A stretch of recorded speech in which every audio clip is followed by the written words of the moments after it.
সম্মানিত সুধীমণ্ডলী, ইতিমধ্যেই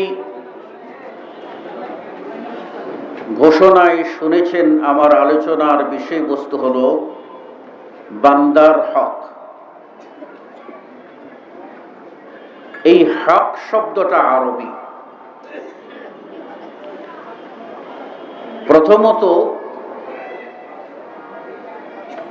হককে আমরা আমাদের নিজেদের ভাষায় যেটাকে বলি অধিকার, ন্যায্য পাওনা, এটা 16 আনা নিশ্চিত করতে হবে। এখন তাহলে 16 আনার মানদণ্ড আগে স্থির করতে হবে। কোন ক্যাটাগরিতে আমরা অধিকারের 16 আনা স্থির করব, তারপর অধিকার এই 16 আনার বেষ্টিতে এই 16 ধারায় 16 কলায় পরিপূর্ণ হলো কিনা সেটা আমরা বিচার বিশ্লেষণ করতে পারব। অধিকার মানুষের মৌলিক। প্রত্যেক মানুষই অধিকার চায়, কিন্তু অধিকার নিশ্চিত করবে কিসে? অধিকার নিশ্চিত করার জন্য মানদণ্ড লাগবে, নিয়মের একটা ধারাবাহিকতা লাগবে। এই শর্ত সাপেক্ষে অধিকার। আপনার জমি, আপনার বাড়ি, তার একটা চৌহদ্দি আছে, সীমানা আছে। এই সীমানা পর্যন্ত আপনার অধিকার। এই সীমানার উপরে আরেকজন যার আছে, এটা যার সীমানা, তার অধিকার। তাহলে আগে সীমানা নির্ধারণ,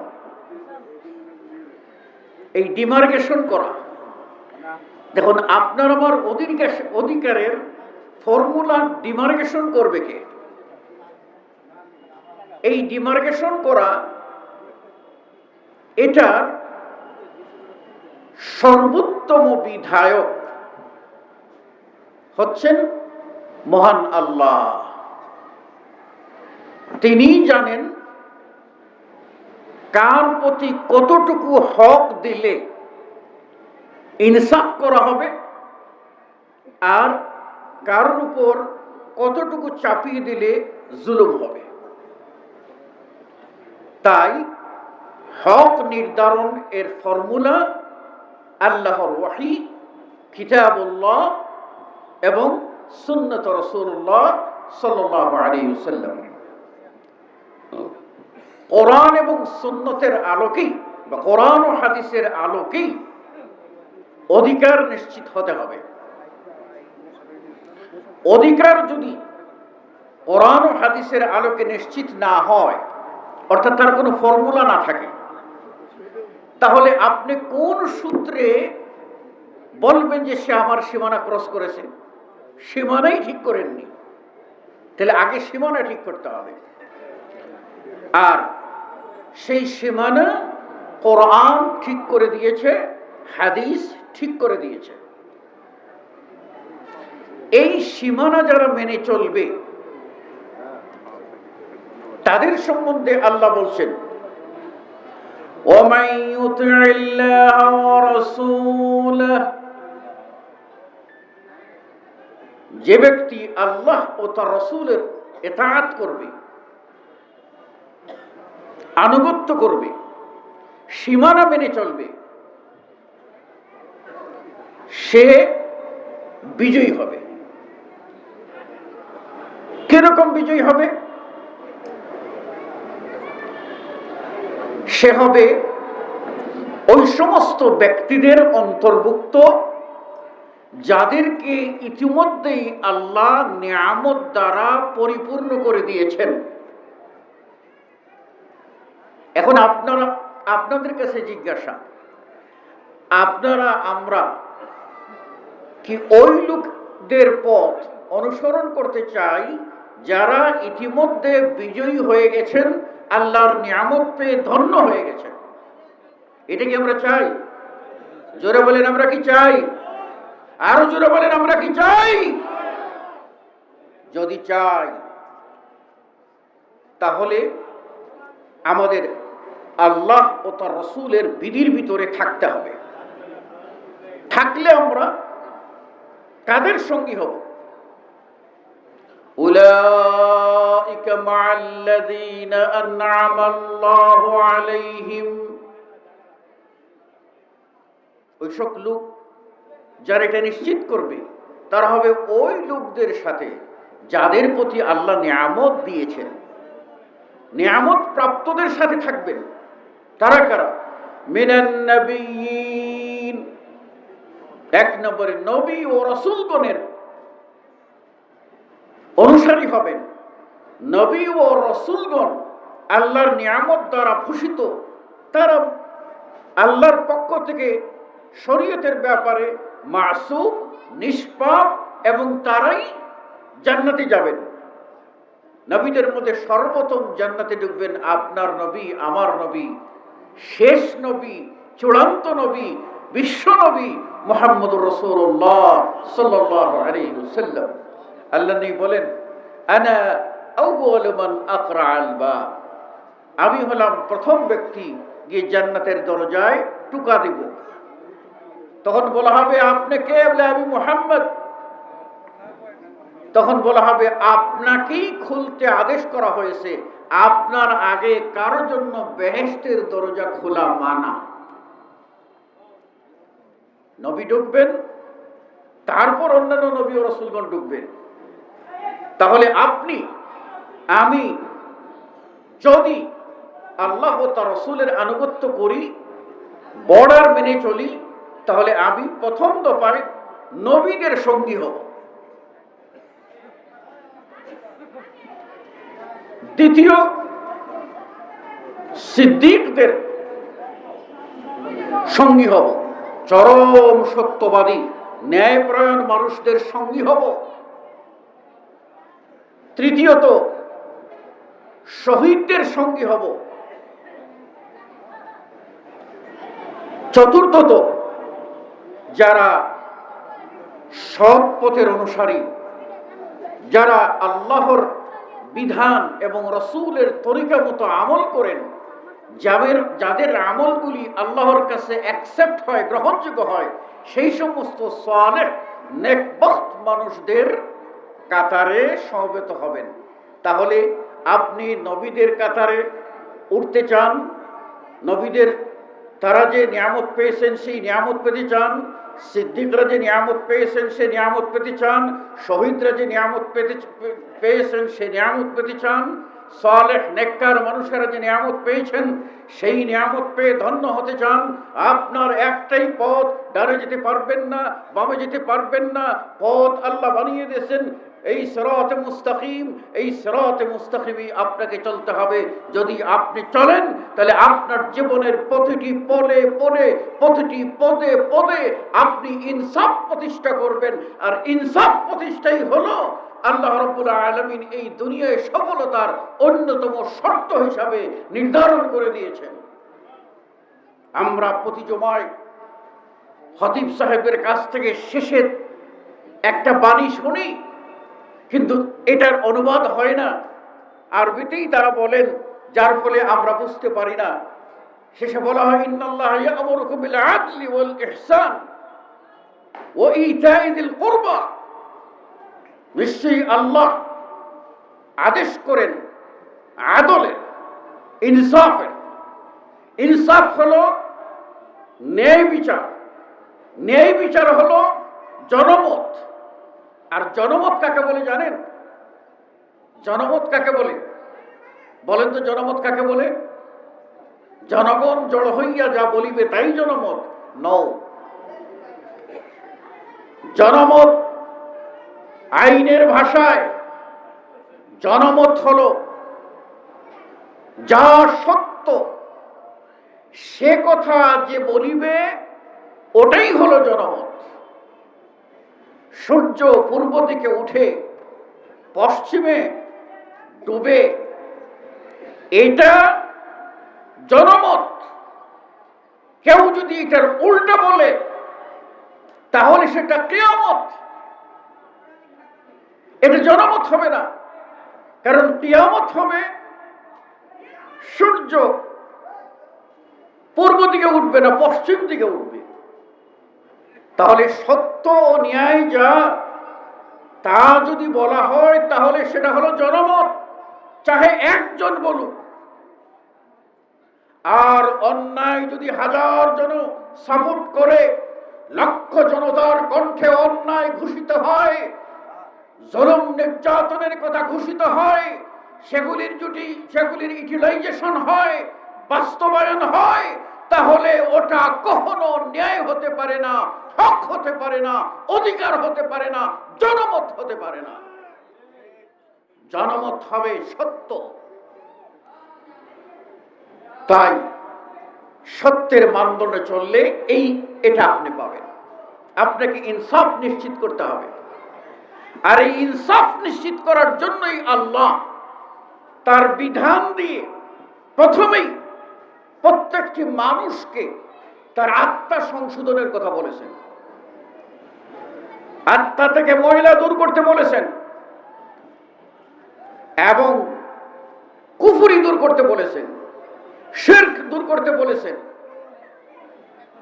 ফিসক ফুজুরি সব দূর করে পূত পবিত্র হয়ে বলবেন আমি ইবাদত করব একমাত্র আল্লাহর,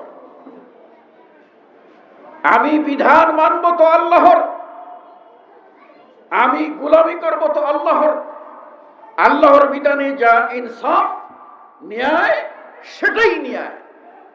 আল্লাহর বিধানের বাইরে কোন ন্যায় ইনসাফ হতে পারে না। এই ইনসাফ আপনাকে নিশ্চিত করতে হবে।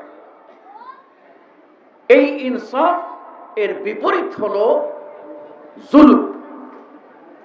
ইনসাফের বিপরীত কি? জুলুম। জুলুম শব্দের অর্থ, জুলুম আরবি, জুলুম শব্দের অর্থ হলো ওয়াজউ শাই ফি গায়রি মাহাল্লি, কোন বস্তুকে তার জায়গায় না রেখে অন্য জায়গায় রাখা। অর্থাৎ যার পাওনা তাকে না দিয়ে অন্যকে দিয়ে দেওয়া হলো জুলুম। বুঝতে পেরেছেন? আচ্ছা, ধরে নেন আপনার একটা জমি, এটা আপনার, দলিলে আপনার, দখলে আপনার, পর্সায় আপনার, ঠিক আছে কিনা? খাজনা খারিজা সব আপনার, কিন্তু একদল লম্পট সেটা দখল করে রেখেছে। আপনি আপনার অধিকারের জায়গায় যেতে পারছেন না। এই যে আপনি যেতে পারছেন না, সেটা আইনের মাধ্যমে যান, আর সামাজিক বিচারের মাধ্যমে গিয়ে যেতে গেলে আপনাকে কিছু খরচ করতে হয়। এই খরচটা কি? এই যে খরচটা করতে হয়, এটা কি ঘুষ? আমরা এখানে ঘুষ আর এই খরচের ভিতরে পার্থক্য বুঝি না। এটা আমার অধিকার, আমার অধিকারের জন্য আমি অর্থ ব্যয় করব, আমার অধিকারের জন্য শ্রম ব্যয় করব, আমার অধিকারের জন্য আমি লড়াই করব। আল্লাহ নবী সাল্লাল্লাহু আলাইহি ওয়াসাল্লাম বলেন, মান কুতিলা দুনা মালিহি ফাহুয়া শাহীদুন, যে তার সম্পদ রক্ষায় নিহত হইল সে শাহাদাতের মর্যাদা পাবে। অধিকার বলছিলাম, এই অধিকারের বেলায় আপনি যা ব্যয় করবেন, এটা ব্যয় করার কথা না থাকলে পরিবেশ পরিস্থিতি আপনাকে বাধ্য করেছে, এর জন্য লড়াই করতে যা ব্যয় করবেন, এটা ঘুষ হবে না। যিনি নেবেন তিনি অন্যায়ভাবে নিলে হবেন তিনি জালেম, অধিকার হরণকারী, সেই লোকের জন্য হারাম। আপনি বাধ্য, আপনার জন্য এটা ঘুষ নয়। ঘুষ হলো ওটাই, জমিটা আমার নয়, দলিল আমার নয়, কাগজে বেজাল আছে, আপনি আত্মসাৎ করতে চাইছেন। আপনি মনে করেন যদি অমুককে কিছু টাকা দিয়ে দেই তিনি এটা আমাকে দখলে নিয়ে দেবেন, উদ্ধার করে দেবেন। এই যে অন্যের জায়গা নিজের দখল নিয়ে আসা, নাহককে হক বানানোর যে পায়তারা, এই পায়তারা করতে গিয়ে যে অর্থ খরচ করবেন সেটা হলো ঘুষ।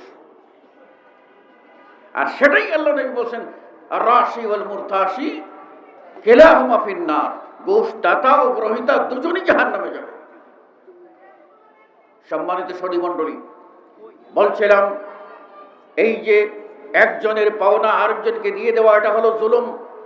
আর জুলুম আল্লাহ রাব্বুল আলামিন হারাম করে দিয়েছেন। হাদিসে কুদসি প্রিয় নবী সাল্লাল্লাহু আলাইহি ওয়াসাল্লাম বলেন, আল্লাহ রাব্বুল আলামিন বলেন, আল্লাহর নবী বর্ণনাকারী আল্লাহর নবী, কোন সাহাবী বলেন না, আল্লাহর নবী বলছেন, আল্লাহ বলেন। কি বলেন? তিনি বলেন, আল্লাহ বলছেন যে ইন্নী হাররামতু যুলমা আলা নাফসি। মৌলিকটা খেয়াল করেন, আল্লাহর ইনসাফ প্রতিষ্ঠার সূত্রটা খেয়াল করেন। আল্লাহ বলছেন ইন্নী হাররামতু যুলমা আলা নাফসি, প্রথমেই আমি আল্লাহ আমার উপরে জুলুম করা নিজের জন্য আমি আগে হারাম ডিক্লার দিলাম, আমি কখনো জুলুম করব না। ঠিক আছে, প্রথম তিনি নিজে বলছেন আমি আমার জন্য হারাম করলাম, মানে ওয়াজ তোমাদের জন্য আমি মানব না, উপদেশ তোমাদের জন্য, আমি অন্য জগতের মানুষ, এই নীতি আল্লাহর না। আল্লাহ ইনসাফ প্রতিষ্ঠার জন্য প্রথমেই বলছেন ইন্নী হাররামতু যুলমা আলা নাফসি, আমার উপরে আমি জুলুমকে হারাম ঘোষণা করলাম। এরপর 2 নম্বরে বলছেন ও জাআলতু বাইনাকুম মুহাররামা, তোমাদের ভিতরে একে অন্যের সাথে জুলুম করবা এটাকেও আমি হারাম ডিক্লার দিলাম, আমি জুলুম করব না। কিয়ামতের মাঠে আল্লাহ জুলুম করবেন, বিচারে পক্ষপাতিত্ব করবেন। আল্লাহ বলেন ওয়ালা তুজলামুনা ফাতিলা, একেবারে সামান্য সুতা পরিমাণ কোন জুলুম আমার কাছে নাই, প্রত্যেক বান্দা তার হক পাবে। তাহলে আল্লাহ জুলুম হারাম করেছেন, আমাদের পরস্পরে একজন আরেকজনের উপরে জুলুম করবে এটাও হারাম করেছেন। এরপর আল্লাহ একটা উপদেশ দিচ্ছেন, আমি নিজের জন্য হারাম করলাম, তোমাদের জন্য পরস্পরে জুলুম করাটাকে আমি হারাম বললাম, আর আমি এখন তোমাদেরকে উপদেশ দিচ্ছি, সেটা হলো ফালা তাযালামু, খবরদার তোমরা একে অন্যের প্রতি জুলুম করিও না। জুলুম মারাত্মক। এজন্যই আল্লাহ নবী সাল্লাল্লাহু আলাইহি ওয়াসাল্লাম বলেন ইত্তাকুজ যুলম, তোমরা জুলুম থেকে বেঁচে থাকো। ফাইন্নাজ যুলমা যুলমাতু ইয়াউমাল কিয়ামাহ, কেননা এই জুলুমটা হচ্ছে কিয়ামতের আধার থেকে, অন্ধকার থেকে আসা একটা বিপদ। খবরদার তোমরা জুলুম করবে না, জুলুম থেকে বেঁচে থাকো। এটা জাহান্নাম থেকে আসা একটা বিপদ, অন্ধকার থেকে আসা একটা বিপদ। কিয়ামতের ময়দানে আপনার যে ভয়াবহ অবস্থা হবে, এই বিপদের একটা অংশ হলো জুলুম। জুলুম করো না, জুলুম থেকে বেঁচে থাকো। আল্লাহ নবী সাল্লাল্লাহু আলাইহি ওয়াসাল্লাম বলেন মান যালামা কিদা শিবরিন মিনাল আরদ, কোন ব্যক্তি যদি 1 বিঘত জমিন, 1 বিঘত জমিন যদি অন্যায়ভাবে আত্মসাৎ করে, তাহলে এটার শাস্তি স্বরূপ তাওয়াক্কাল্লাহু, আল্লাহ তার গলায় ঝুলিয়ে দিবেন। কখন? ইয়াউমাল কিয়ামা, কিয়ামতের দিনে। কি ঝুলিয়ে দেন? সাবআ আরাযি, 7টি পৃথিবী বহন করতে পারবেন।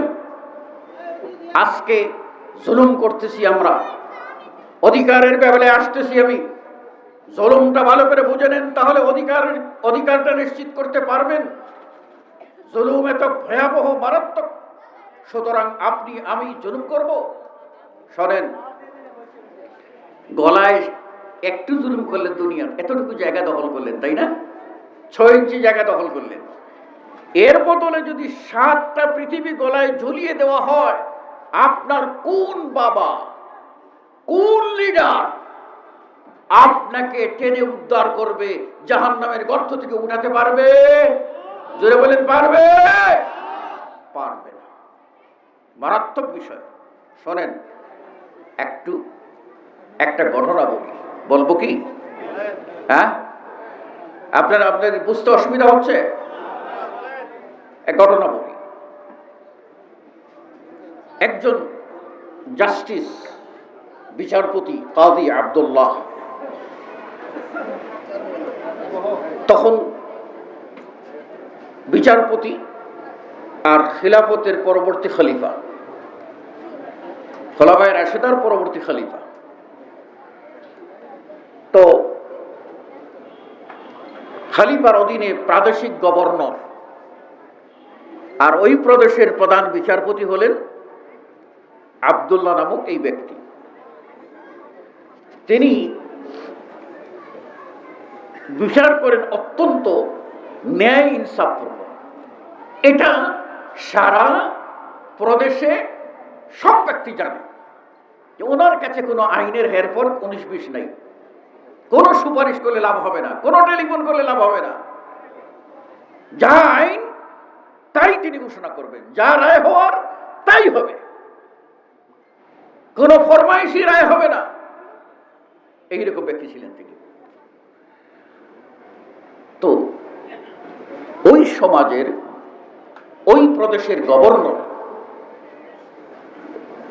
রাষ্ট্রীয় কাজের জন্য জমি একোয়ার করে না, এক জমি একোয়ার করেছে। তো একোয়ার করলে কি দিতে হয়? একোয়ার করলে কি দিতে হয়? জমির দাম দিতে হয়।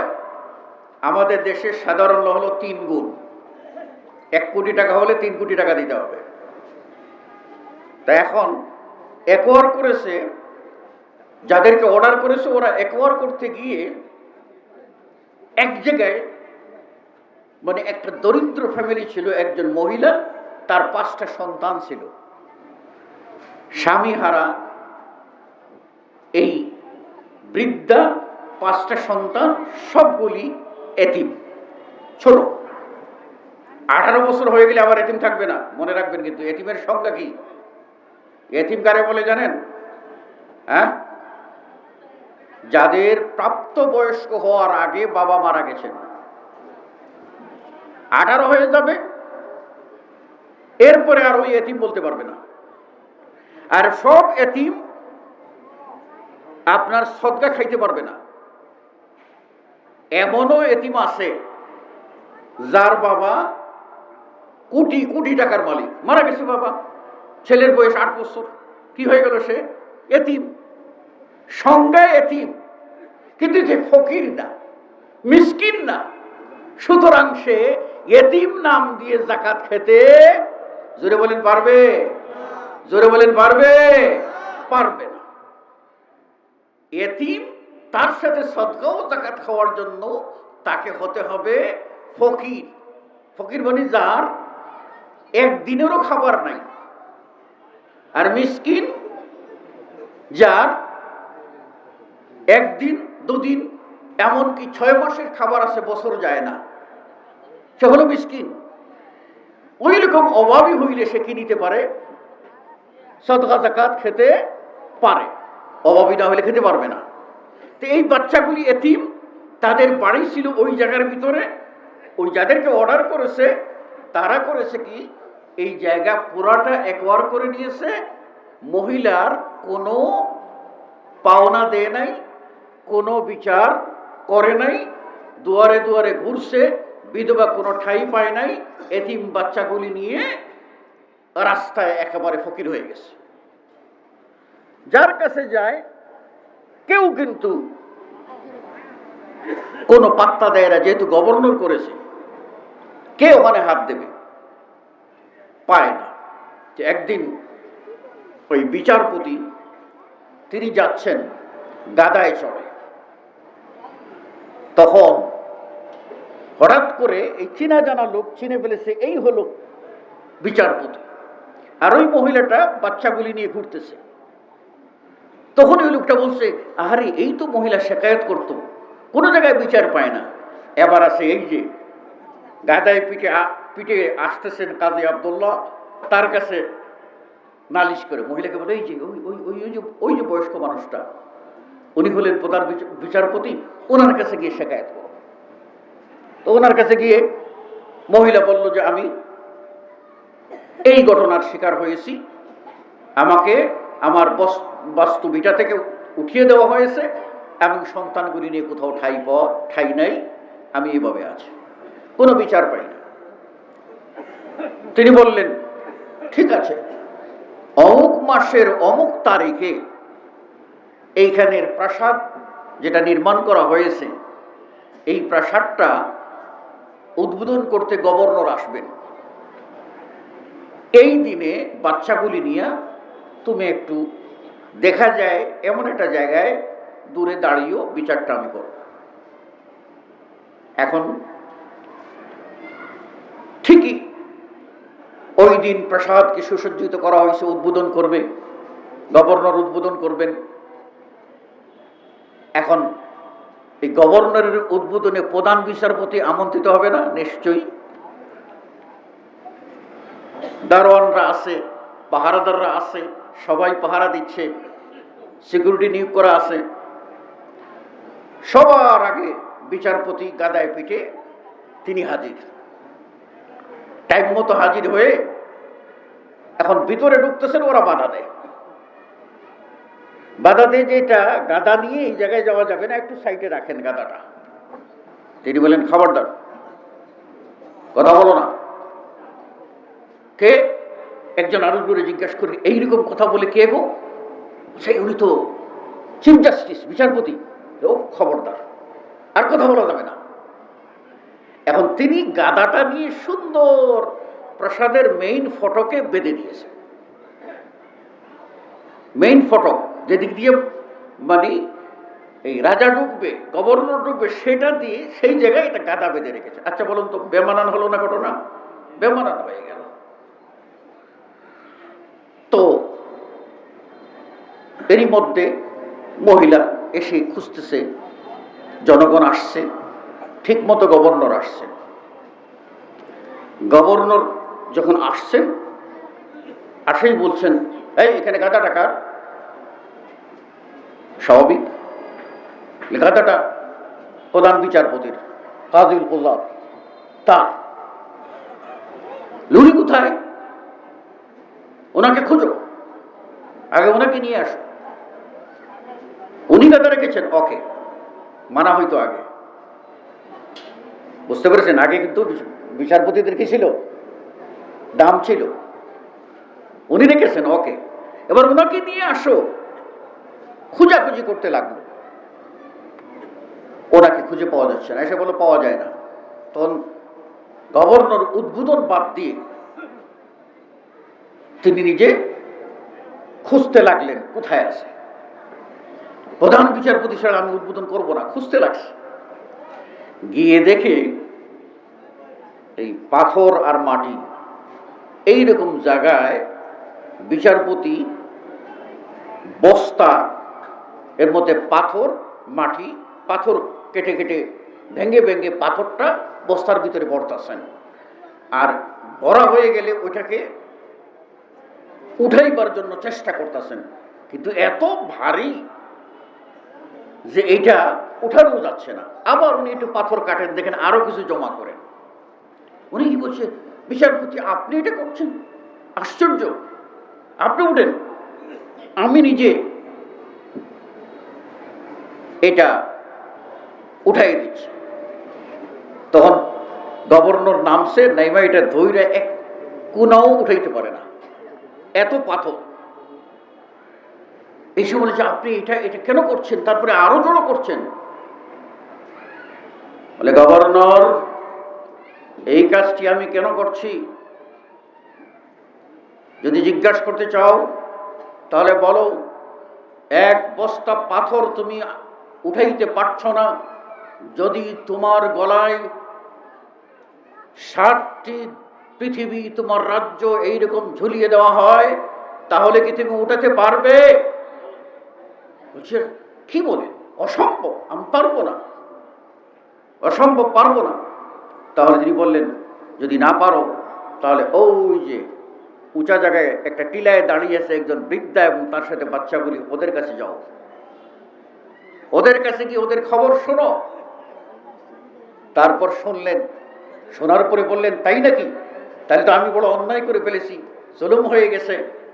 সাথে সাথে তাদেরকেও রাজ প্যালেসে নিয়ে গেলেন এবং নিয়ে যাওয়ার পরে তিনি নিজেই সিদ্ধান্ত দিলেন যে এই প্যালেসের ভিতরে এরা আজীবন থাকবে, তাদের জন্য জায়গা বরাদ্দ করে দিলেন। তো কথা হলো যে আমরা যারা এই জুলুম করব তাদের পরিণতি কি আমরা একটা লক্ষ্য করে দেখছি। এবার আসুন হক বা অধিকার, এই বান্দার অধিকার। হকুল্লাহ, আল্লাহর হকের পর হলো হকুল ইবাদ বা বান্দার অধিকার। বান্দার অধিকারের প্রথম নম্বর অধিকার হলো মা ও বাবার অধিকার। এটা আল্লাহ রাব্বুল আলামিন সূরা ইসরা তাতে পরিষ্কার করে বলে দিয়েছেন যে ওয়াকাদা রাব্বুকা আল্লা তা'বুদু ইল্লা ইয়্যা ওয়া বিল ওয়ালিদাইনি ইহসানা। এক নম্বর বান্দার হকের মধ্যে হলো মা বাবার হক। এই মা বাবার হক যদি কোনো সন্তান আদায় না করে তাহলে ওই সন্তান জান্নাতের গন্ধ পাবে না। সনদ সহ 10 লক্ষ হাদিসের হাফেজ ইমাম আহমদ ইবনে হাম্বল আল্লাহর ঘর মক্কায় তওয়াফ করতেছেন। এই সময়ে একজন মানুষ তার বাবাকে কুলের উপরে, বৃদ্ধ বাবা ঘাড়ের উপরে কাঁধে উঠিয়ে তওয়াফ করাচ্ছে, আর তাকে গিয়ে বলছে, ইমাম সাহেব আপনি বলুন আমি কি আমার বাবার হক আদায় করতে পেরেছি? আমি তো বাবাকে কুলে তুলে আমি তওয়াফটা করাচ্ছি, আমি কি আমার বাবার হক আদায় করতে পেরেছি? তিনি জবাবে বললেন, খবরদার খবরদার, এই কথা বলো না তুমি বাবার হক আদায় করেছ, বরং তুমি বলো বাবার প্রতি সামান্য ইহসান করেছ মাত্র, বাবার হক আদায় করতে পারবে না। আল্লাহর নবীর সাহাবী জিজ্ঞেস করলেন, আমার কাছে সবচেয়ে বেশি আপনার অধিকার কার? আল্লাহ নবী বলেন, তোমার মা। বলে তারপরে কে? বলে তোমার মা। তারপরে কে? বলে তোমার মা। 4 নম্বরে বললেন আবু, তোমার বাবা। তারপরে বললেন সুম্মা আদনাক ফা আদনাক, তারপর অন্যান্য মানুষের হক। মা বাবা এইরকম যাদের শানে আল্লাহ বলেছেন ফয়সালা করে দিন চূড়ান্ত রায়, ওই রায় পরিবর্তন হবে না। কথায় বলে হাকিম লড়ে তো হুকুম লড়ে না, এটা জগতের কথা আর আমাদের ইমানের কথা। মহান আল্লাহ আহকামুল হাকিমিন, সব লড়তে পারে, তিনিও লড়বেন না, তার হুকুমও লড়বে না। আল্লাহ লড়বেন? আল্লাহ লড়বেন না। দুনিয়ার হাকিম লড়ে যাবে, এই জাস্টিস যাবে, আরেক জাস্টিস আসবে, এই জাজ যাবে, আরেক জাজ আসবে, এই ম্যাজিস্ট্রেট যাবে, আরেক ম্যাজিস্ট্রেট আসবে। আল্লাহ রাব্বুল আলামিন আছেন, থাকবেন, ছিলেন, আছেন, থাকবেন, এবং তিনি হবেন কিয়ামতের দিনে একমাত্র বিচারক। আল্লাহ বলছেন, আমি 7 আসমানকে ডান হাতে পেঁচিয়ে নেব এবং 7 পৃথিবীটাকে বাম হাতে উঠিয়ে নেব। যেমন কাগজ পেঁচানো হয় সেইভাবে পেঁচিয়ে নেব। তারপর দুনিয়ায় যারা জুলুম করেছে, মানুষকে অধিকার থেকে বঞ্চিত করেছে, মানুষকে মেরেছে, বাড়ি ছাড়া করেছে, শান্তিতে থাকতে দেয় নাই, এই সমস্ত জালেম যারা দুনিয়ায় বাহাদুরি করেছে, তাদেরকে ডাক দিয়ে আল্লাহ বলবেন, আইনাল জব্বারুন, কোথায় অহংকারীরা, কোথায় সেই দুনিয়ার দাম্ভিকরা, কোথায়? আইনাল জব্বারুন, কোথায় তারা? বলো, লিমানিল মুলকুল ইয়াউম, আজকের রাজত্ব কার? কে বিচার করবে? কে আজ সিংহাসনে বসবে? কে বিচার করবে? ও যা রব্বুকা ওয়াল মালাকু সাফফান সাফফা, তোমার রব আসবেন বিচারের জন্য। ফেরেশতারা সারিবদ্ধ হয়ে দাঁড়িয়ে যাবে। দুনিয়ার কোনো মানুষ কথা বলার শক্তি পাবে না, কোনো ফেরেশতা কথা বলার শক্তি পারে না, কোনো মানুষ কথা বলার শক্তি পাবে না। তিনিই হবেন সেই জব্বার, তিনিই হবেন কাহ্হার, তিনিই হবেন সেই মহাপরাক্রমশালী মহান আল্লাহ, মহিয়ান গরিয়ান সেই আল্লাহ। তিনি বলবেন লিল্লাহিল ওয়াহিদিল কাহ্হার। আজকের যদি রাজত্ব হয়, আজকের যদি বাদশাহী হয়, আজকের যদি চিফ জাস্টিসের পদ হয়, আজকেই যদি মালিকুল মুলক হয়, মালিকুল মুলক হয় অথবা মালিকুল মুলক, যা কিছু সব কিছু হলো একমাত্র আল্লাহর। সেদিন আল্লাহ রাব্বুল আলামিনের সামনে দিয়ে প্রত্যেক মানুষকে যেতে হবে। কামা খালাকনাকুম ফুরাদা, যেমন করে দুনিয়ায় তোমাদেরকে পাঠিয়েছি একা একা, এইভাবে একা একা আমার সামনে দিয়ে যেতে হবে। সেই দিনে আপনার ডানে কোনো উকিল পাবেন না, বামে কোনো পেশকার পাবেন না, পিছনে কোনো হেল্পার পাবেন না, সামনে কোনো আপনার পথ প্রদর্শক সিপাহ সালার পাবেন না। কেউ আপনাকে সাহায্য করবে না। যেতে হবে আল্লাহর সামনে দিয়ে। আল্লাহ পার করে দেবেন। যাদেরকে পার করে দেবেন রেহাই পেয়ে যাবে, আলহামদুলিল্লাহ, তারা জান্নাতি হয়ে যাবে। কিন্তু যখন আল্লাহ রাব্বুল আলামিন দেখবেন যে এরা জুলুম করেছে, এদেরকে ছাড়া যায় না, তখন আল্লাহ রাব্বুল আলামিন ফেরেশতাদেরকে বলবেন ওয়াকিফুহুম ওয়াকিফুহুম ইন্নাহুম মাসউলুন। এদেরকে আটকাও, এদেরকে আটকাও, যেতে দিও না, থামো। এদেরকে জিজ্ঞাসা করা হবে, এদের বিচার হবে।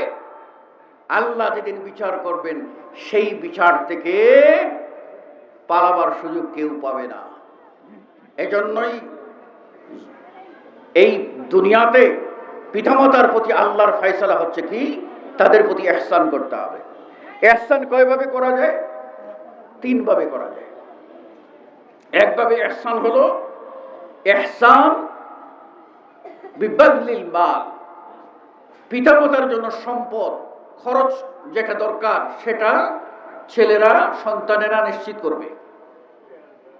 কথা বুঝতে পেরেছেন? আচ্ছা, আমি একটা জিনিস, বাস্তব জিনিস আমি বুঝাতে পারি না, আপনি একটু খেয়াল করেন তো। যখন বাচ্চা ছোট, ওর জন্য বাবা বাজারে গেলে চকলেট এনেছে, চকলেট এনেছে বা বিস্কিট এনেছে বা কোনো ফল এনেছে।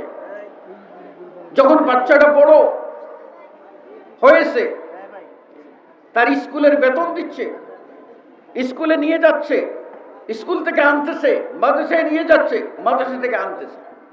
বাচ্চাটা যখন 6-7-এ পড়লো, তখন বাবা চিন্তা করে যাওয়ার সময় ওর হাতে কয়েকটা টাকা ধরিয়ে দেয়। কেন ধরিয়ে দেয়? বাবা চিন্তা করে যে এখন তার বয়স হয়েছে, এই বয়সে কিছু বন্ধু হতে পারে, একদিন যদি বন্ধুদের সাথে বসে কিছু খায়, ওই বন্ধুরা যদি টাকাটা দেয়, আমার ছেলের লজ্জা হবে। তাই লজ্জাটা গুছাইবার জন্য বাবা কষ্ট করে হলেও প্রতিদিন তাকে টিফিনের নামে কিছু টাকা দিয়েছে। এরপরেই ছেলে বড় হয়েছে, MA পাস করেছে, চাকরি নাই, বাবা ওর পোশাক নিশ্চিত করতেছে, ক্যাটাগরি অনুযায়ী পোশাক। এবং আগে যদি দিত আপনার 50 টাকা, তাহলে এখন দিচ্ছে ডেইলি 300 টাকা, 500 টাকা, যেটার প্রয়োজন সেটা বাবা নিশ্চিত করতেছে। আচ্ছা বলুন তো, একজন বাবা যখন তার বয়স 60, 70, 80, 90 হয়ে যায়, বার্ধক্যে উপনীত হয়, তখন তো ওই বাবা, তার কি মনে চায় না যে আগে যাদেরকে নিয়ে ঘুরে একটু চা খেতাম, একটু গল্প করতাম, আমার হাতে কিছু টাকা হোক, আজকে আমি বেকার, আমার হাতে কিছু টাকা হোক, আমি একটু চা পান করাই? এটা কি প্রয়োজন না বাবার? আপনি শুধু বাজার করলেন, ঘরে বাবার জন্য খাবার দিলেন 3 বেলার 3 বেলা, অথবা তার জন্য প্রয়োজনে একটা শীতের কাপড় আনলেন, প্রয়োজনে একটা জুতা আনলেন, প্রয়োজনে কয়েকটা নাপা নিয়ে আসলেন, ঔষধ ডাক্তার দেখাইলেন মাসে 6 মাসে একবার, মনে করলেন যথেষ্ট হয়ে গেছে। না, আপনার বাপ আপনাকে বড় করার সময়ে তিলে তিলে মুহূর্তে মুহূর্তে আপনার প্রয়োজন কি সেটা নিশ্চিত করেছে। বুড়ো অবস্থায় আপনার উপরে ফরজ বাবার এই পকেট খরচের টাকাটাও আপনাকে দিতে হবে, যেন বাবা সগৌরবে বন্ধু বান্ধবদের নিয়ে চলতে পারে এবং সমাজে আত্মমর্যাদা নিয়ে দাঁড়াতে পারে। এটুকু নিশ্চিত করার দায়িত্ব হলো আপনার উপরে ফরজ। কয়জন সন্তান করে অধিকারের কথা বললে, আরে বাবা মা সম্পর্কে আল্লাহ নবী সাল্লাল্লাহু আলাইহি ওয়াসাল্লাম কি বলেছেন? আল্লাহ নবী সাল্লাল্লাহু আলাইহি ওয়াসাল্লাম বলেছেন, হুমা জান্নাতুকা ওয়া নারুক। বাবা মা তোমার জান্নাত অথবা তোমার জাহান্নাম। তুমি জান্নাতে যেতে চাও, বাবা মার সেবা করো। আল্লাহ নবী সাল্লাল্লাহু আলাইহি ওয়াসাল্লাম বলছেন, লা ইয়াদখুল জান্নাত আক। পিতামাতার নাফরমান সন্তান জান্নাতে যাবে না। পিতামাতার নাফরমান সন্তান জান্নাতে যাবে না। পিতামাতা এমন সম্পদ যারা আজকে আমরা বুঝতেছি না। ঘর আছে, বাড়ি আছে, ছাদ আছে, ঠাই পাই, কিন্তু বাবা মা যতদিন আছে তারা যে বট বৃক্ষের মতো ছায়া হয়ে আছে সেটা কি বুঝতে পারি? আমি জানি, আমি বুঝতেছি যে আমি যখন বাড়ির দিকে রওনা দেই, আমার বৃদ্ধ পিতা চলতে পারেন না, কষ্ট হয়, তবুও তিনি 1 ঘন্টা পর পর ফোন দেন, বাবা কতটুকু আসলে, বাবা কতটুকু আসলে। আমার বাড়িতে আমার আপনজন পরিবার পরিজন ঘুমিয়ে আছে, রাত 2টায় গিয়ে পৌঁছে ডাক দিয়েছি, বাবাই প্রথম জবাব দিয়েছে, মা প্রথম জবাব দিয়েছে, আমার ছেলে আসলো, আর বাকিরা তো ঘুমায়। তাহলে সমাজের চিত্র হলো এই। আপনি অধিকারের কথা বলবেন, অধিকার, মা বাবার অধিকার নিশ্চিত করতে হবে 1 নম্বর। 2 নম্বর হলো স্বামী স্ত্রী পরস্পরের অধিকার নিশ্চিত করতে হবে। স্বামীর যেমন স্ত্রীর উপরে হক আছে, স্ত্রীরও সেই রকম স্বামীর উপরে হক আছে। আপনি যেমন দেবেন তেমন পাবেন, এটা হলো স্বাভাবিক নিয়ম। আজকে যদি আপনি স্ত্রীকে তার হক নিশ্চিত করতে পারেন, তাহলে ওই স্ত্রী আপনার ডানে বামে আঁকাবাঁকা যাবে না। না হলে আপনার পরে পরে মিলিয়া ক্যা হো গিয়া, उसका नाम दे दिया परकिया। परे परे परे परे मिलकर क्या हो गया, हाँ, सब तो करबला हो गया। जब करबला হয়ে যাবে তখন আফসোস করবেন আর কাঁদবেন। অধিকার আগে দেন, আপনি আপনার স্ত্রীর অধিকার নিশ্চিত করুন। আপনি এটাকে নিয়ে যাবেন না বাজারে মাঠে, রূপসী মেয়ে বিয়ে করেছেন সেই জন্য এটার বিয়ে মেলায় না গেলে হয় না। বিয়ের অনুষ্ঠানে সাজাইয়া আপনার 1,00,000 1.5 লক্ষ টাকা দিয়ে আপনি সাজুগুজু কাপড় পরিধান করিয়ে ওরে ফুট পালিশার, এই পালিশার, রং টং কি যেন আছে সব মাখিয়ে সুন্দর করে নিয়ে গিয়ে বললেন, কে দেখবা দেখো এটা আমি বড় লোকের বউ, কে দেখবা দেখো এটা আমার বড় লোকের বউ। তুমি যখন তোমার বড় লোকই থাকবে না, কোনো দিক দিয়ে তুমি দুর্বল হয়ে যাবা, তখন ওই সুযোগ মতো এই মেয়ের দিকে আরো 1000 জন কুদৃষ্টি দেবে, আর 1000-এর ভিতরে একটা পরশিও তো ভুলে লেগে যেতে পারে। সেজন্য সে ও আবার পিছনের দরজা দিয়ে পালিয়েও যেতে পারে, আপনার সর্বনাশ হবে। স্বামীর অধিকার নিশ্চিত করুন। আল্লাহ রাসূল সাল্লাল্লাহু আলাইহি ওয়াসাল্লাম বলছেন, যদি মহিলারা 4টি কাজ করে তারা জান্নাত, তাদের জন্য আল্লাহ জান্নাতের 8টি দরজা খুলে দেবেন। 8টা দরজা খুলে দিয়ে বলবেন, যে কোনো দরজা দিয়ে তুমি ঢুকতে চাও ঢুকো, কোনো অসুবিধা নাই। তার মধ্যে একটা হলো ইজা সাল্লাত খামসাহা, 5 ওয়াক্ত ফরজ সালাত যদি মহিলা আদায় করে, ওই ওসামাত শাহরহা, রমাদানের 1 মাস ফরজ রোজা সে যদি পালন করে, ওয়া আতাআত বা'লাহা, তার স্বামীর যদি আনুগত্য করে, ও হাফিজাত ফারজাহা, তার লজ্জাস্থানের হেফাজত করে, এই 4টি কাজ নিশ্চিত করলে আল্লাহ রাব্বুল আলামিন বলবেন, তুমি জান্নাতের যে কোনো দরজা দিয়ে ঢুকো, তোমার জন্য কোনো অসুবিধা নেই, ঢুকো। নারীদের জন্য স্বামীর অধিকার, এটা আপনাকে নিশ্চিত করতে হবে। দুর্ভাগ্য হলো আমাদের মহিলারা স্বামীর জন্য সাজে না, সাজে বাজারে যাওয়ার জন্য, মেলায় যাওয়ার জন্য, শপিং মলে যাওয়ার জন্য, এবং কোনো বিয়ে শাদী অনুষ্ঠানে আড্ডা দেওয়ার জন্য, সেখানে কাচ্চি বিরিয়ানি খাওয়ার জন্য, ওখানে সাজগোজ করে কোথায় ভালো ভালো নামি দামি হোটেল আছে সেখানে যায়। আর জেনে রাখবেন, আপনাকে স্পষ্ট করে বলে দিচ্ছি, আমার সময় কম, আমাদেরকে একটি কথা মনে রাখতে হয়, দূর থেকে আমরা আসি, আমাদেরকে কিছু কথা বলার সময় দেওয়ার জন্য যদি নিয়ে আসেন, সময় আমাদেরকে দেবেন। আপনারা যারা স্থানীয় যারা আছেন, তারা আপনারা এখানে 12 মাস থাকেন, 12 মাসে আপনি সমাজের কয়টা মানুষের দুয়ারে গিয়েছেন? মাইক পেলে আপনি মাইক ছাড়বেন না। কোথায়?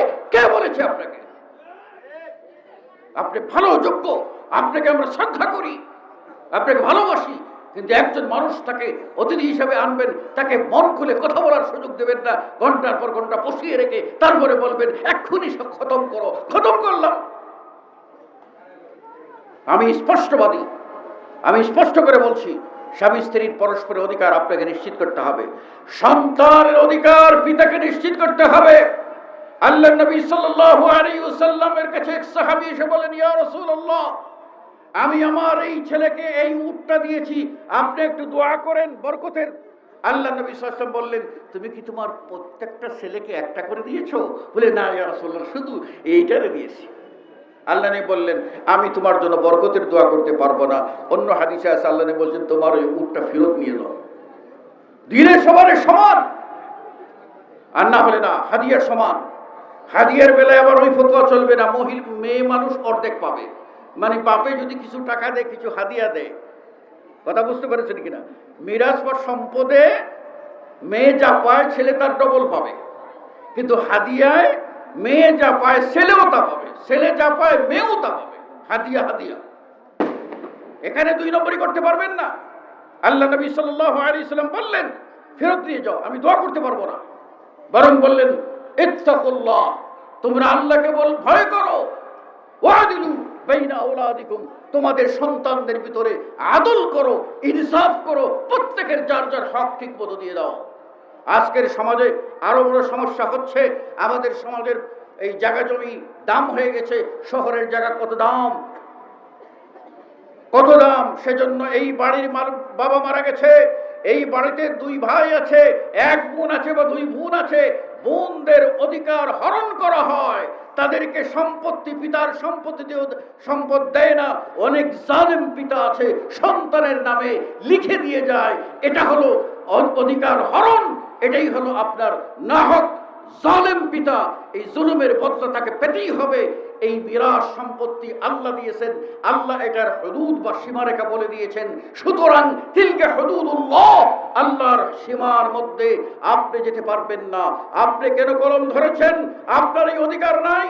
আপনি যে সন্তানকে বঞ্চিত করেছেন, বেইনসাফি করেছেন, আপনি এই দান করে এই ধরনের দলিল দিয়ে কোন সন্তানকে বঞ্চিত করে আপনি সরাসরি ওখানে টিপ মারেন নাই, সই করেন নাই, জাহান্নামের টিকেটটা নিশ্চিত করেছেন। বহু পরিবার এরকম আছে, বোনদেরকে ঠকায়, ভাইয়েরা দেয় না। মনে রাখবেন, বাবার সম্পত্তিতে বোন যে অংশ পাবে, এই অংশটি দেওয়ার পরে যদি আপনি ভাই হয়ে বোনের খবর নেন, তাহলে ওটা হবে আপনার ভাই বোনের সম্পর্ক। সম্পদ দিয়ে গেছে বোনে, সেজন্য আর বোনের খবর নেবেন না, বোনের বাড়ি যাবেন না। ওই বোন যে কতবার রাস্তার দিকে তাকিয়ে থেকে কাঁদে, হায় আমার ভাইটা যদি আসতো, এক নজর যদি দেখতে পেতাম, তার আওয়াজটা যদি শুনতে পেতাম। বাপের বাড়ি যাওয়ার জন্য আকুলি বিকুলি করে সে কত কান্নাকাটি করে, হায় আমাকে যদি একবার বাপের বাড়িতে নিয়ে যাওয়া হতো। আমার মা একেবারে শয্যাশায়ী, কথা নাই, হুঁশ নাই, জ্ঞান নাই, লিভারে কাজ করে না, এমন অবস্থায় আমার মা এখনো পড়ে আছেন। কখনো তার জবান উঠলে বলেন, আমাকে বাড়িতে নিয়ে যাও, আমারে নিয়ে যাও। কোথায় কোথায়? কখনো জবাব দেন না। 1 দিন 2 দিন পরে যদি বলি কোথায়, তখন বলেন আমার বাপের বাড়ি। তাহলে সেটা মানে তিনি এখন মানে ওই কোন অবস্থায়, সেন্সলেস অবস্থায়, তার 24 ঘন্টা চলে যায়, আরো বেশি সময় চলে যায়, তিনি কোনো খাওয়া নাই, পড়া নাই, পড়ে আসেন এইভাবে ঘুমন্ত অবস্থায়। সেই অবস্থায় যদি তিনি একবার হুঁশ ফেললে বলেন আমার বাড়িতে বাপের বাড়ি নিয়ে যাও, একটু বাপের বাড়ি দেখে আসুন। আর আপনি এই সম্পদের কারণে আপনি বাপের বাড়িতে তালাবদ্ধ করে রাখলেন, বোনের খবর রাখলেন না, বোন সম্পত্তি চক্রান্ত করে নিয়ে গেল, ভাই সরল সুজা তাকে পথে বসিয়ে দিল। এইরকমও জালেম বোনও আছে। এই ধরনের জালেম বন্ধের কারণেও সমাজের ভিতরে এই অন্যায়গুলি জেগে বসেছে, আর এর ফলশ্রুতিতে সমাজে ভ্রাতৃত্ব চলে গেছে। আল্লাহ নবী সাল্লাল্লাহু আলাইহি ওয়াসাল্লাম জিজ্ঞাসিত হলেন, বলে ইয়া রাসূলুল্লাহ, আমি সম্পর্ক রাখতে চাই, কিভাবে আত্মীয়তার সম্পর্ক রাখবো? এ তো আমার সাথে সম্পর্ক রাখে না। আল্লাহ নবী বলেন, সিলমান কাতাআক, যে তোমার সাথে সম্পর্ক রাখতে চায় না তার সাথে সম্পর্ক রক্ষা করতে পারো, এটাই হলো আসল সম্পর্ক রক্ষা করা। তোমার বাড়িতে বেয়াই সাহেব আসবে, আসবেই তো, তার মেয়ে আছে ঠেকায় পড়ে আসবে। তুমি তোমার বাড়িতে তোমার আত্মীয় আসবে, এটা তো ঠেকায় পড়ে তোমার কাছে আসবে। কিন্তু যে মানুষটা কোনো দুনিয়ার স্বার্থ, লোভ, লালসা কোনো কিছুকে তোয়াক্কা করে না, কেবলমাত্র আল্লাহর ওয়াস্তে, আল্লাহকে ভালোবাসার জন্য একজন আরেকজনকে ভালোবাসে, এই দূর প্রান্তে দেখা করতে যায়, এটা হলো আত্মীয়তার সম্পর্ক, রক্তের সম্পর্ক, ইমানের সম্পর্ক। এই সম্পর্ক যদি আদায় না করা হয় তাহলে হবে অধিকার হরণ করা। অধিকার যদি হরণ করেন সম্পদের জন্য, তাহলে আল্লাহর কাছে আপনাকে আসামির কাঠগড়ায় দাঁড়াতেই হবে। দুনিয়ার কোনো শক্তি সেটা প্রতিহত করতে পারবে না। অতএব সন্তানের প্রতি অধিকার নিশ্চিত বাবাকে আগে করতে হবে। আপনি সন্তানকে অধিকার দেবেন, সন্তান বুড়ো বয়সে আপনার অধিকার নিশ্চিত করবে। যেমন কর্ম তেমন ফল। আপনি আজকে সন্তানের মধ্যে যে কামাই করতে পারে তাকে ভালোবাসেন, তার বাচ্চাকে কুলে তুলে ধরেন, আপনি তারে দাদা দাদা করে চিল্লান, এরে নিয়ে ঘুরে বেড়ান, এরে এনে মজা দেন, তুলে অনেক কিছুই করেন, সবই করেন। আর যে কামাই করতে পারে না, হে যদি বাড়িতে ঢুকছে ঢুকছে, খাটাসটার কোনো কাম নাই, কিছু নয়, আপনি এইরকম কুদানি মারলেন, আপনি কুদানিটা কুকুরের ঘেউ ঘেউয়ের মতো করলেন। এই অধিকার আপনার নাই। আপনি ইনসাফ করতে হবে। আপনার ওই দুর্বল ছেলের প্রতি আপনি দুর্বল হবেন, এটা আপনার ইনসাফ, এটা আপনার মায়া।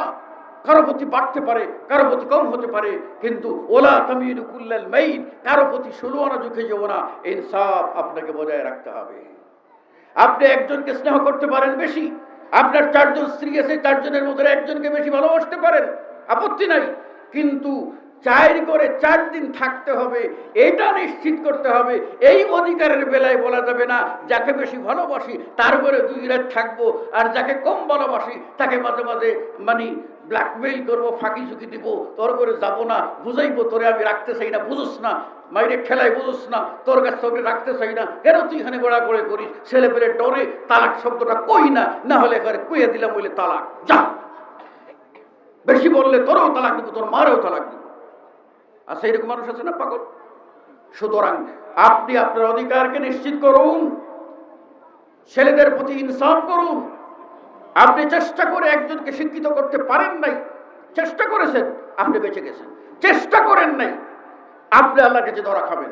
আপনি সোলাতে যাচ্ছেন, আপনার বাচ্চা 7 বছর বয়স, তাকে নিয়ে যাচ্ছেন না, তাকে সোলাত শিখাচ্ছেন না, আপনি দায়ী। বড় হলে গিয়ে বলবেন যে খতিব সাহেব আমার ছেলেটা কথা শুনে না, তাকে একটু ওয়াজ করেন, তাকে একটু নসিহত করেন, তার একটু উপদেশ দেন, তার 2টা একটু ফুফা দেন, ঝাড়ফুঁক দেন, এইটা ওইটা করলে কাজ হবে না। প্রথম ঝাড়ফুঁক আপনাকেই করতে হবে, প্রথম ভালো কাজ আপনাকেই করতে হবে। অতএব আমি আপনাদের সকলকে বলতে চাই, আসুন আমরা অধিকার বুঝি, পিতামাতার হক এটা নিশ্চিত করি, তারপর সন্তানের হক নিশ্চিত করি, স্বামী স্ত্রীর হক নিশ্চিত করি, এরপর প্রতিবেশীর হক। প্রতিবেশীর হক এইরকম গুরুত্বপূর্ণ হক, যার সম্বন্ধে একটা হাদিস বলেই শেষ করছি। প্রতিবেশীকে কষ্ট দেওয়া যাবে না। আল্লাহ নবী সাল্লাল্লাহু আলাইহি ওয়াসাল্লাম বলছেন যে ওয়াল্লাহি লা ইউমিনু, ওয়াল্লাহি লা ইউমিনু, ওয়াল্লাহি লা ইউমিনু, 3বার হলফ করে রাসূল বলছেন সেই ইমানদার না, সেই ইমানদার না, সেই ইমানদার না। সাহাবারা জিজ্ঞাসা করলেন, কে সেই ইয়া রাসূলুল্লাহ? আল্লাহ নবী সাল্লাল্লাহু আলাইহি ওয়াসাল্লাম বললেন, আল্লাযী লা ইয়ামানু জারুহু মিন বাওয়াইকিহি, ওই ব্যক্তি যেই লোক তার অনিষ্ট হইতে, তার খারাপি হইতে তার প্রতিবেশী নিরাপদ না, প্রতিবেশীকে যে কষ্ট দেয় সেই ইমানদার না। 3বার হলফ করে রাসূল সাল্লাল্লাহু আলাইহি ওয়াসাল্লাম বলেছেন। একদিনের ঘটনা, একজন সাহাবী আল্লাহ রাসূল সাল্লাল্লাহু আলাইহি ওয়াসাল্লামের কাছে বিচার দিয়েছেন, ইয়া রাসূলুল্লাহ, আমার প্রতিবেশী আমাকে কষ্ট দেয়, পানি ফেলতে দেয় না, পা ফেলতে দেয় না, জায়গায় চলতে দেয় না, কথায় কথায় আমাকে কষ্ট দেয়, আমি সহ্য করতে পারছি না। আল্লাহ নবী সাল্লাল্লাহু আলাইহি ওয়াসাল্লাম বলছেন, তুমি সবর করো। এরপর আবার আরেকদিন এসে বলছে, ইয়া রাসূলুল্লাহ, আমার প্রতিবেশী আমাকে আমাকে এইভাবে নির্যাতন করে, আল্লাহ নবী বলেন তুমি সবর করো। আবার এসে বলছে ইয়া রাসূলুল্লাহ আমার প্রতিবেশী এইভাবে আমার প্রতি নির্যাতন করে, আল্লাহ নবী বলেন তুমি সবর করো, তুমি সবর করো। লাস্ট পর্যন্ত যখন এই লোকটার নির্যাতন বন্ধ হচ্ছে না, সেই মানুষটা ন্যায় বিচার পাচ্ছে না, আল্লাহ নবী সাল্লাল্লাহু আলাইহি ওয়াসাল্লাম বললেন এবার একটা তোমাকে বুদ্ধি শিখাই দিই, তুমি একটা কাজ করো। কি ইয়া রাসূলুল্লাহ? তোমার ঘরের যে বিছনাপত্র থালাবাটি যা আছে, থালাবাটি কম্বল যা আছে সম্বল, তা নিয়ে তুমি এই যে রাস্তা আছে, মেইন রাস্তা, এই রাস্তার মধ্যে নেমে যাও, দেখো কি হয়। তো রাস্তায় যখন আসছে সবকিছু নিয়ে যেই যায় সেই যে আসসালামু আলাইকুম ভাই, হাঁড়ি পাতিল নিয়ে রাস্তায় কা, বলে ভাই অমুক আমার প্রতিবেশী, হের জ্বালায় আমি সহ্য পারি না, তাই রাস্তায় বার হয়েছি, রাস্তায় বার হয়েছি। এইরকম যখন একজন দুজন বলতে লাগলো, তখন দেখেছি ইয়া আল্লাহ বিপদ। তো ওই প্রতিবেশী দৌড়ে এসে বলে ভাই আয় আয় আয়, তুই আয় করে, তোরে আর কোনোদিন কষ্ট দিব না। যে যায় শুনে আর আমারে গালাগালি করে, আমারে গালাগালি করে, না ভাই এই গালাগালি করতে দিব না। সুতরাং প্রতিবেশীকে আপনি কষ্ট দিতে পারবেন না। শুনে রাখুন, আপনার জায়গায় বাড়ি বানাবেন, প্রতিবেশীর বাতাস বন্ধ করবেন, ওটাও জায়েজ নয়।